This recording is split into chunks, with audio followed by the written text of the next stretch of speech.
नमस्कार। तो सियासत और सत्ता के संग्राम में आप सभी का स्वागत है, क्योंकि इस बार अब बारी बिहार विधानसभा के चुनाव की है।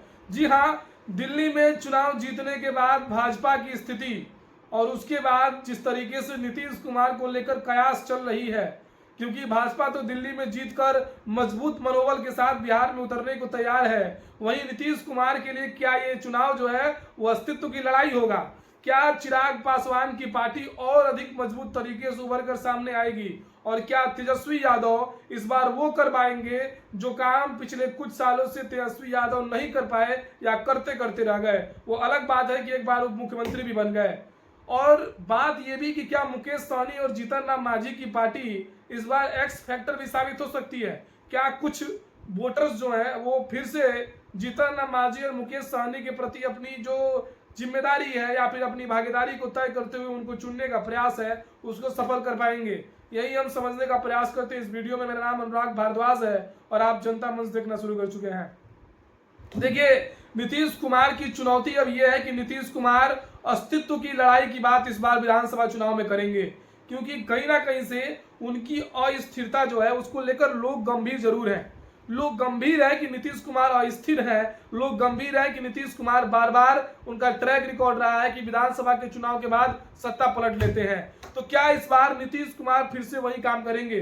क्या नीतीश कुमार जो बीजेपी के साथ इस वक्त है, क्या वो बिहार विधानसभा के चुनाव के बाद आरजेडी के साथ चले जाएंगे और आरजेडी में जाने के बाद भी मुख्यमंत्री खुद न रहते हुए मुख्यमंत्री तेजस्वी यादव को बना दे और डिप्टी सीएम मुकेश सहनी को बना दे?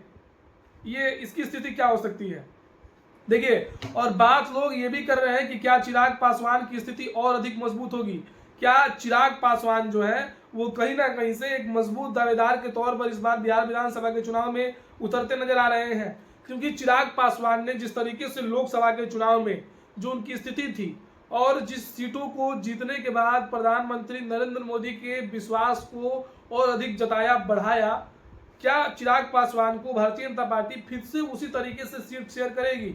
और बिहार विधानसभा के चुनाव में देखिए, बड़ी बात यह है कि चिराग पासवान जो है अब 243 विधानसभा सीटों पर, जरूरी नहीं है कि चिराग पासवान को बहुत अधिक सीटें मिले, लेकिन एक चीज तो गारंटी है कि इस बार चिराग पासवान अपनी दावेदारी को, अपनी सीटों को जरूर बढ़ाएंगे। और चिराग पासवान जब अपनी सीट को बढ़ाएंगे तो क्या उनकी सारी सीटें लोकसभा के चुनाव की तरह जीत के आएंगी? ये देखने वाली बात होगी। लेकिन बात मुकेश सहनी की, बात जीतन राम मांझी की, जिन सांसदों के साथ प्रधानमंत्री मोदी ने बिहार के जितने सांसद हैं उनसे मीटिंग किया दिल्ली में, जिसमें सब मौजूद थे लेकिन जीतन राम मांझी मौजूद नहीं, तो इस बीच में लोग कह रहे थे क्या जीतन राम मांझी नाराज चल रहे हैं बीजेपी से? ऐसे में ये सवाल उठ रहा था क्या गठबंधन टूट जाएगा, क्या गठबंधन नीतीश कुमार भी तोड़ देंगे? लेकिन फिलहाल जीतन राम मांझी को लेकर तमाम बातें चल रही थी।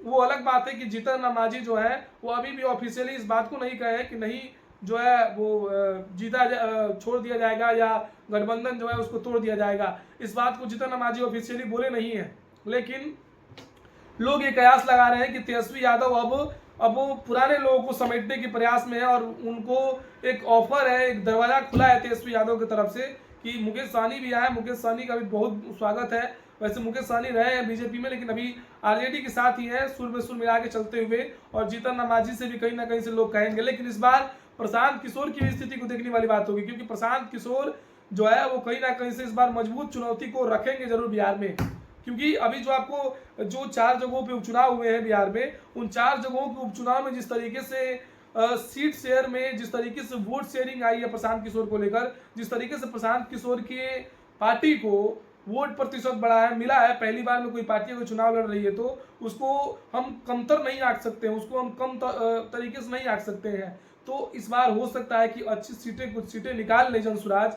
हालांकि सारे सीटों पे जीतना और सरकार बनाना तो अभी संभव नहीं लग रहा है, लेकिन कुछ सीटें निकालने ये भी देखने वाली बात है कि इस बार जो मुकाबला है वो बहुकोणीय मुकाबला हो सकता है। अगर सारी पार्टियां जो है वो अपने स्तर को, अपने राजनीतिक क्षमता को, अपने पारदर्शिता को और अधिक बढ़ा सके, तब ये बड़ा मैटर हो सकता है। वैसे आपको क्या लगता है बिहार विधानसभा चुनाव इस बार कौन जीतेगा?